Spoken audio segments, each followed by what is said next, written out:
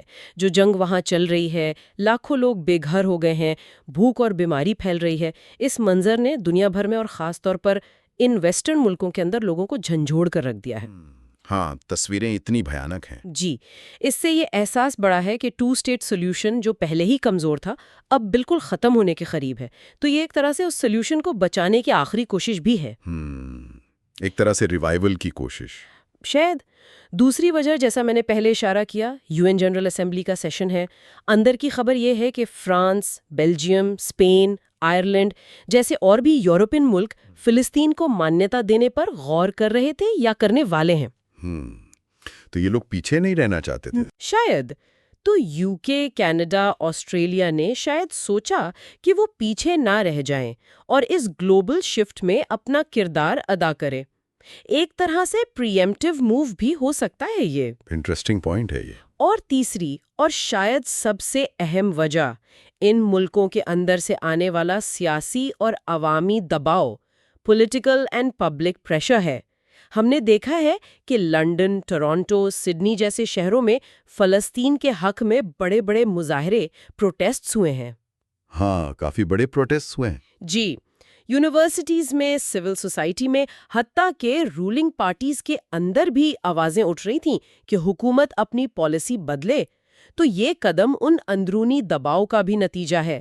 سرکاروں کو لگا کہ عوام کی رائے بدل رہی ہے اور انہیں اس پر ری ایکٹ کرنا ہوگا. یہ بات سمجھ میں آتی ہے. ڈومیسٹک پالیٹکس کا انٹرنیشنل پالیسی پر اثر پڑتا ہی ہے. لیکن اب اس مانیتا کے پریکٹیکل مطلب پر آتے ہیں. کہہ تو دیا کہ فلسطین ایک ملک ہے، پر کیا اس سے زمین پر کچھ بدلے گا؟ ویسٹ بینک تو ابھی بھی اسرائیلی قبضے میں ہے، غازہ تباہ ہو چکا ہے. کیا پیلسٹین کو اب UN کی فل ممبرشپ مل جائے گی؟ وہ ویٹو کا کیا ہوگا؟ دیکھیے، فوری طور پر زمینی حقیقت، گراؤنڈ ریالٹی پر اس کا کوئی بہت بڑا اثر شاید نہ ہو. یہ ابھی بھی زیادہ تر ایک سیاسی، پولیٹیکل اور اس سے بھی زیادہ ایک علامتی، مطلب سمبولک قدم ہے. یہ دنیا کو اور خاص کر اسرائیل اور امریکہ کو ایک بہت واضح، کلیئر سگنل ہے کہ ان 3 اہم ویسٹرن ملکوں کی نظر میں پیلسٹینی اسٹیٹ ہوڈ ایک حقیقت ہونی چاہیے. سگنل تو سٹرونگ ہے، یہ تو ہے. جی، لیکن جہاں تک UN ممبرشپ کا سوال ہے، یہ مانیتا اس کی ضمانت نہیں دیتی. فل ممبرشپ کے لیے سیکیورٹی کونسل کی منظوری، اپروول ضروری ہے، اور سیکیورٹی کونسل میں امریکہ کے پاس ویٹو پاور ہے.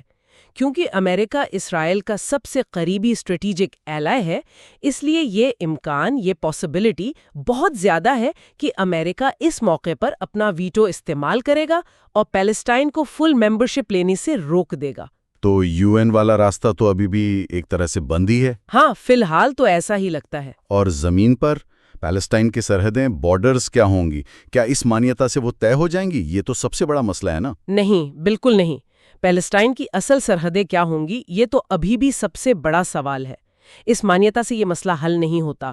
آپ نے وہ مونٹی ویڈیو کنونشن کا ذکر سنا ہوگا شاید. ہاں، تھوڑا بہت. جو بتاتا ہے کہ ایک اسٹیٹ کہلانے کے لیے کیا ضروری ہے: permanent population, defined territory, government اور دوسرے ملکوں سے رشتے قائم کرنے کی صلاحیت، کیپیسٹی. فلسطین کے کیس میں ڈیفائنڈ ٹیریٹری والا کرائیٹیریا ہی سب سے مشکل ہے. ویسٹ بینک میں اسرائیلی بستیوں کی وجہ سے فلسطینی علاقے ٹکڑوں میں بٹے ہوئے ہیں، ان کے بیچ رابطہ مشکل ہے، اور وہ علاقے لگاتار سکڑ رہے ہیں، شرنک ہو رہے ہیں. ہاں، وہ میپس دیکھو تو سمجھ آتا ہے. جی، تو جب زمین ہی متنازع ہے، ڈسپیوٹڈ اور بکھری ہوئی ہے، تو مانیتا سے فوراً کوئی ٹیریٹری ڈیفائن نہیں ہو جاتی. تو پھر سوال اٹھتا ہے کہ اس سب کا آخر فائدہ کیا ہے؟ اگر زمین پر کچھ نہیں بدل رہا، UN ممبرشپ نہیں مل رہی، تو یہ صرف ایک کاغذی کاروائی، ایک پیپر ایکسرسائز لگ سکتی ہے. What's the real gain for Palestinians؟ مطلب اصل فائدہ کیا؟ نہیں، اسے صرف کاغذی کاروائی کہنا ٹھیک نہیں ہوگا. اس کے فائدے ہیں، لیکن وہ زیادہ تر ڈپلومیٹک اور سیاسی سطح پر ہے، پولیٹیکل لیول پر.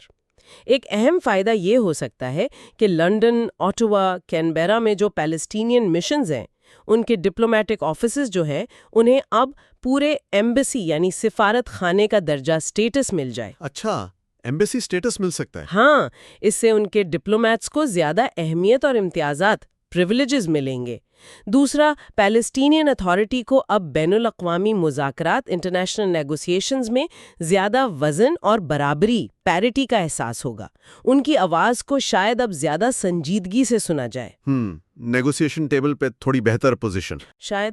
تیسرا، اس مانیتا کے بعد انہیں بین الاقوامی اداروں انٹرنیشنل انسٹیٹیوشن سے مالی مدد، فائنینشل ایڈ اور گورننس بہتر کرنے کے لیے ٹیکنیکل سپورٹ ملنے میں آسانی ہو سکتی ہے. اور سب سے بڑا اثر شاید سائیکولوجیکلی اور انٹرنیشنلی ہے. دنیا کے منچ پر پیلسٹائن کا اسٹیٹ ہوڈ کا دعویٰ، ان کا کلیم اب پہلے سے کہیں زیادہ مضبوط ہو گیا ہے. جب امریکہ کے اتنے قریبی ایلائز یہ قدم اٹھاتے ہیں تو اس کا ایک الگ ہی وزن ہوتا ہے. یہ انٹرنیشنل ڈسکورس یعنی بین الاقوامی گفتگو میں ایک اہم موڑ ہے. یہ بات تو ہے. جب یو کے، کینیڈا، آسٹریلیا جیسے ملک ایسا کرتے ہیں تو اس کی گونج دور تک جاتی ہے. ویسے دنیا میں پہلے سے کتنے ملک تھے جو پیلسٹائن کو مانتے تھے؟ کیا یہ 3 ان میں شامل ہو کر کوئی بڑی تبدیلی لائے ہیں؟ اور ہمارے اپنے ریجن میں جیسے انڈیا، اس کا کیا سٹینس رہا ہے اس پر؟ ہاں، یہ جاننا ضروری ہے کہ یہ 3 ملک اکیلے نہیں ہیں. یو این کے 193 ممبر سٹیٹس میں سے ان کے قدم سے پہلے ہی لگ بھگ 147 ملک فلسطین کو اسٹیٹ کے طور پر مانتے تھے. 147؟ یہ تو کافی زیادہ ہے. جی، بہت زیادہ. اب یہ تعداد 150 ہو گئی ہیں، جو کہ ایک سگنیفیکنٹ میجورٹی ہے. ان میں ایشیا، افریقہ، لیٹن امریکہ اور مڈل ایسٹ کے تقریباً سبھی ملک شامل ہیں. کچھ ایکسیپشنز ہیں، لیکن اوورآل گلوبل ساؤتھ اس معاملے میں کافی حد تک یونائٹڈ ہے. تو یہ ٹرینڈ پہلے سے تھا، یہ بس اس کو سٹرینتھن کر رہا ہے. ایک طرح سے ہاں. جہاں تک بھارت کا سوال ہے، انڈیا کا سٹانس ہمیشہ سے 2 اسٹیٹ سولوشن کے حق میں رہا ہے. انڈیا نے فلسطین کو کافی پہلے 1988 میں ہی مانیتا دے دی تھی. بھارت سرکار کے بیانات میں ہمیشہ اسرائیل کی سیکیورٹی اور فلسطین کے آزاد وجود دونوں کی بات کی جاتی ہے. India is committed to supporting a two-state solution where the Palestinian people are able to live freely in an independent country within secure borders with due regard to the security needs of Israel. تو India کا رخ اس معاملے میں پہلے سے ہی clear ہے. ہاں، India کی policy consistent رہی اس پر. جی، یورپ میں بھی پہلے سے Sweden, Spain, Ireland, Norway, Slovenia جیسے ملک تھے جنہوں نے مانیتا دی تھی. حال ہی میں کچھ اور ملکوں نے جیسے Armenia, Bahamas, Trinidad and Tobago, Jamaica نے بھی یہ قدم اٹھایا. لیکن یو کے کا اس گروپ میں شامل ہونا خاص طور پر اہم ہے کیونکہ وہ ایک بڑی یورپین پاور ہے اور ہسٹوریکلی اسرائیل کا سپورٹر رہا ہے. ہاں، یو کے کا آنا بڑی بات ہے. اور کینیڈا کا فیصلہ بھی اہم ہے کیونکہ نارتھ امریکہ میں اب تک صرف وہی تھا جو اس پوزیشن پر نہیں تھا، یو ایس اے کے علاوہ. تو کون سے بڑے ملک ہیں جو ابھی بھی پیلسٹین کو نہیں مانتے؟ مطلب میجر پلیئرز میں. جو بڑے ملک ابھی بھی مانیتا نہیں دیتے ان میں سب سے اہم تو ظاہر ہے امریکہ ہے. اس کے علاوہ ویسٹرن یورپ کے کچھ ملک جیسے Germany, Italy, Austria, Denmark, Finland, حالانکہ ان میں سے بھی کچھ پر اب پریشر بڑھ رہا ہے. اچھا. ایشیا میں Japan, south Korea, Singapore, Myanmar جیسے ملک شامل ہیں. تو ابھی بھی کچھ اہم پلیئرز ہیں جو اس نئی لائن سے اتفاق نہیں رکھتے. ظاہر ہے اس پورے ڈیولپمنٹ سے اسرائیل کو سخت ری ایکشن آیا ہوگا. ان کے پردھان منتری وہ تو کافی غصے میں نظر آئے خبروں میں. ان کا آفیشیل ری ایکشن کیا تھا؟ اور امریکہ ان کا سب سے بڑا الائے، اس نے اس پر کیا کہا؟ وہ کیا سوچ رہا ہے؟ جی ہیں، اسرائیلی پردھان منتری بینجامن نتنیاہو کی طرف سے بے حد سخت رد عمل، ری ایکشن آیا. انہوں نے اس قدم کو دہشت گردی کو انعام، ریوارڈنگ ٹیررزم قرار دیا. ان کا کہنا تھا کہ یہ قدم امن کو فائدہ نہیں پہنچائے گا بلکہ اس سے ایکسٹریمسٹ کو حوصلہ ملے گا. انہوں نے یہ بھی اشارہ دیا کہ اس کے بھاری نتائج، گریو کانسیکوینسز ہو سکتے ہیں. دھمکی ایک طرح سے. جی، جس کا مطلب شاید یہ تھا کہ اسرائیل بدلے میں کوئی سخت قدم اٹھا سکتا ہے، جیسے ویسٹ بینک کے کچھ حصوں کو آفیشلی اسرائیل میں شامل کرنا، اینیکزیشن، یا پھر ان تینوں ملکوں سے اپنے سفارتی رشتے، ڈپلومیٹک ٹائز کم کرنا. گویا ایک قسم کی دھمکی ہی تھی. اور امریکہ؟ امریکہ نے بھی اس قدم کی حمایت نہیں کی. انہوں نے کہا کہ یہ وقت اس کے لیے مناسب نہیں ہے، خاص کر سیکیورٹی کے حالات کو دیکھتے ہوئے. ان کا کہنا ہے کہ پیلسٹینین اسٹیٹ ہوڈ کا فیصلہ اسرائیل اور پیلسٹینینز کے بیچ سیدھی بات چیت، ڈائریکٹ نیگوسیشنز کے ذریعے ہونا چاہیے، نہ کہ اس طرح کے ون سائیڈڈ اعلان سے. وہی پرانی لائن. جی، اور جیسا میں نے پہلے کہا، وہ UN میں پیلسٹینین ممبرشپ کو ویٹو کرنے کے لیے تیار ہیں. تو امریکہ ابھی بھی اپنی پرانی پوزیشن پر قائم ہے. اور دوسری طرف پیلسٹینین اتھارٹی اور حماس، ان کا ری ایکشن کیا رہا؟ وہ تو خوش ہوئے ہوں گے، لیکن شرطوں پر ان کا کیا کہنا تھا، خاص کر کے حماس والی شرط؟ پیلسٹینین اتھارٹی جو ویسٹ بینک میں حکومت کرتی ہے، وہ ظاہر ہے اس فیصلے سے بے حد خوش ہے. انہوں نے اس کا خیر مقدم ویلکم کیا ہے اور اسے ایک تاریخی ہسٹورک قدم بتایا ہے جو انہیں پورن ریاست کا درجہ، فل اسٹیٹ ہوڈ دلانے کی طرف لے جائے گا. انہوں نے یہ بھی کہا ہے کہ وہ ان ملکوں کی طرف سے لگائی گئی شرطوں جیسے گورننس ریفارمز اور الیکشنز کو پورا کرنے کے لیے پرعزم ہیں، کمیٹڈ ہیں. ایک طرح سے انہوں نے اس مانیتا کو اپنی لیجیٹیمیسی بڑھانے کے لیے استعمال کیا ہے. ہاں، ان کے لیے تو یہ ایک بوسٹ ہے.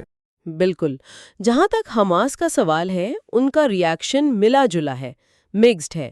ایک طرف تو وہ اس بات سے خوش ہیں کہ فلسطین کو انٹرنیشنل ریکگنیشن مل رہی ہے کیونکہ یہ ان کے مقصد، ان کے کاز کو سپورٹ کرتا ہے، لیکن وہ اس بات سے سخت ناراض ہیں کہ انہیں مستقبل کی حکومت سے باہر رکھنے کی شرط کیوں لگائی گئی ہے. ہاں، یہ تو ایکسپیکٹڈ تھا. جی، ان کا کہنا ہے کہ وہ فلسطینی سیاست کا ایک اہم حصہ ہے اور انہیں اس طرح الگ نہیں کیا جا سکتا. تو وہ اس ریکگنیشن کو ویلکم تو کرتے ہیں، لیکن ان شرطوں کے ساتھ نہیں. یہ ڈائنامکس واقعی انٹرسٹنگ ہے. ایک طرف ریکگنیشن مل رہی ہے، دوسری طرف اسی ریکگنیشن کے ساتھ شرطیں ہیں جو فلسطینینز کے اندر ہی ڈویژنز کو ہائی لائٹ کرتی ہیں. تو اگر ہم پوری تصویر کو دیکھیں، یہ قدم خاص کر امریکہ کے اتنے قریبی ایلائز UK، کینیڈا، آسٹریلیا کی طرف سے یہ واقعی ایک بڑا موڑ لگتا ہے. برٹن، جس نے 108 سال پہلے ایک طرح سے اس کہانی کی شروعات کی تھی، جی، بیلفور ڈکلیریشن سے اسرائیل کے لیے زمین کی بات کر کے آج کہہ رہا ہے کہ فلسطین بھی ہونا چاہیے. کیا اس سے اسرائیل دنیا میں الگ تھلگ آئسولیٹڈ پڑنے کا خطرہ بڑھ گیا؟ بالکل. اگر ہم اس کو بڑی تصویر میں دیکھیں تو یہ ویسٹرن ملکوں کے رخ میں، ان کی پالیسی میں ایک نمایاں، ایک سگنیفیکنٹ تبدیلی کو ظاہر کرتا ہے. یہ پہلی بار ہے کہ اینگلوسفیئر کے اتنے اہم ملک ایک ساتھ اس پوزیشن پر آئے ہیں. غزہ جنگ اور وہاں کے انسانی بحران کرائسس کی وجہ سے اسرائیل پر پہلے ہی بین الاقوامی سطح پر کافی تنقید، کرٹیسزم ہو رہی تھی. ہاں، پریشر تو تھا ہی. اب ان مانیتاؤں کے بعد یہ ڈپلومیٹک دباؤ اور بھی زیادہ بڑھ سکتا ہے. ہو سکتا ہے کہ یورپ کے اور ملک بھی اب ہمت پکڑیں اور مانیتا دیں، یا پھر اسرائیل پر کچھ پابندیاں، سینکشنز لگانے کی بات کریں، خاص کر اگر سیٹلمنٹ ایکسپینشن جاری رہتا ہے. تو ہاں، اسرائیل کے لیے ڈپلومیٹک آئسولیشن کا خطرہ پہلے سے زیادہ بڑھ گیا ہے. یہ ان کے لیے ایک وارننگ بیل ہے کہ ان کے قریبی دوست بھی اب ان کی کچھ پالیسی سے متفق نہیں ہیں. لیکن اس کی دوسری طرف بھی دیکھنا ضروری ہے. آپ نے کہا کہ یہ سب تب ہو رہا ہے جب زمین پر فلسطینی علاقے سکڑتے جا رہے ہیں. تو اس مانیتا کی حدود، لمیٹیشنز کیا ہیں؟ کیا یہ صرف ایک مورل وکٹری ہے جس کا پریکٹیکل اثر کم ہوگا؟ ہاں، یہ اس کا ایک بہت اہم پہلو ہے. اس ریکگنیشن کی لمیٹیشنز کو نظر انداز نہیں کیا جا سکتا. جیسا ہم نے ڈسکس کیا، فوری طور پر گراؤنڈ لیول پر کوئی چینج نہیں آنے والا. نہ تو اس سے آکیوپیشن ختم ہوگا، نہ سیٹلمنٹس رکیں گی جب تک اسرائیل خود نہ روکے، نہ ہی ریفیوجیز واپس آ پائیں گے. زمین پر کنٹرول ابھی بھی اسرائیل کے پاس ہی ہے. تو یہ ایک ریالٹی چیک بھی ہے. Reality check. مستقبل کی بات کریں تو شارٹ ٹرم میں ہم شاید دیکھیں گے کہ کچھ اور یورپین ملک جیسے فرانس یا بیلجیم بھی فلسطین کو مانیتا دے دیں. I declare that today France recognizes the state of Palestine. Belgium is giving out a strong political and diplomatic signal to the world today by joining the group of countries that announces the recognition of the state of Palestine in the margin of this high-level week of the United Nations General Assembly. UN general assembly میں اس ہفتے اس پر اور بحث ہو سکتی ہے. Pressure بڑھے گا Palestinian authority پر کہ وہ reforms کریں اور الیکشنز کرائیں جیسا کہ شرطوں میں کہا گیا ہے. میڈیم ٹرم میں کیا لگتا ہے؟ میڈیم ٹرم میں اگر پی اے کچھ ریفارمز کرتی ہے تو شاید ان کے مشنز کو کچھ اور ملکوں میں ایمبیسی کا درجہ مل جائے، انہیں انٹرنیشنل فورمز میں تھوڑی زیادہ جگہ مل سکتی ہے، لیکن فل کنٹری کا درجہ، بمانی defined borders, functioning government covering all territory, وہ شاید ابھی بھی دور کی بات ہے اور زیادہ تر سمبولک ہی رہے گا۔ اور لانگ ٹرم میں سب سے بڑا پلیئر تو امریکہ ہے۔ کیا لگتا ہے اگر پوری دنیا ایک طرف ہو جائے تو کیا امریکہ اپنا رخ بدلنے پر مجبور ہوگا؟ کیا یہ قدم اس لمبی ڈپلومیٹک جنگ میں ایک فیصلہ کن موڑ، ایک ڈیسائسو ٹرننگ پوائنٹ ثابت ہو سکتا ہے؟ یہ ملین ڈالر کویسچن ہے۔ واقعی امریکہ کی پالیسی بدلنا بہت مشکل ہے کیونکہ ان کے اسرائیل کے ساتھ اسٹریٹجک، ملٹری اور ڈومیسٹک پولیٹیکل ٹائز بہت گہرے ہیں۔ لیکن ہاں، اگر دنیا کے اوور ویلمنگ میجورٹی ملک، جس میں اب ان کے قریبی الائز بھی شامل ہو گئے ہیں، پیلسٹائن کو مانتے ہیں، تو امریکہ پر یہ مورل اور ڈپلومیٹک پریشر ضرور بڑھے گا کہ وہ کب تک اکیلے اس راستے میں رکاوٹ بنے رہیں گے۔ کیوں وہ ہر بار UN میں ویٹو کرتے ہیں؟ پریشر تو بلڈ ہوگا۔ جی، اس حالیہ قدم کو ایک اہم موڑ، ایک سگنیفیکنٹ ٹرننگ پوائنٹ تو ضرور کہا جا سکتا ہے، لیکن یہ ایک بہت لمبی اور پیچیدہ کمپلیکس ڈپلومیٹک لڑائی ہے۔ ابھی یہ کہنا جلد بازی ہوگی کہ یہ فیصلہ کن موڑ ہے یا نہیں، لیکن اس نے یقیناً ایک نئی بحث شروع کر دی ہے اور سٹیٹس کو چیلنج کیا ہے۔ آخر میں یہ ان لاکھوں پیلسٹینینز کے لیے جو دشکوں ڈیکیڈز سے اپنے حق، اپنی آزاد ریاست کا انتظار کر رہے ہیں، شاید امید کی ایک ہلکی سی کرن، ایک فلکر آف ہوپ ہو، لیکن وہ امید کب اور کیسے حقیقت بنے گی یہ ابھی بھی بہت غیر یقینی ہے، انسرٹن ہے۔ زمینی حقیقت، جیسا آپ نے کہا، ابھی بھی بہت تلخ، بٹر اور جٹل، کمپلیکیٹڈ ہے۔ واقعی یہ ایک بہت ہی پیچیدہ لیڈ مسئلہ ہے۔ ایک طرف ان تین بڑے ملکوں کی مانیتا ہے جو ایک زبردست سیاسی سگنل دیتی ہے، ایک اہم سمبولک جیت ہے، لیکن دوسری طرف وہی تلخ زمینی حقیقت ہے، بکھری ہوئی زمین، قبضہ، انسانی بحران اور مستقبل کی غیر یقینی صورتحال۔ سب سے بڑا سوال اب یہی ہے، کیا یہ سمبولک قدم، یہ ڈپلومیٹک شفٹ وقت کے ساتھ زمینی حقیقت کو بدلنے میں کوئی مدد کر پائے گا؟ کیا ٹو اسٹیٹ سولوشن، جسے بہت سے لوگ مردہ سمجھ چکے تھے، اس میں پھر سے جان پھونکی جا سکتی ہے؟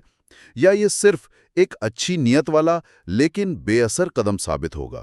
یہ وہ سوال ہیں جن پر شاید ہم سب کو اور پوری دنیا کو آنے والے وقت میں غور کرنا ہوگا۔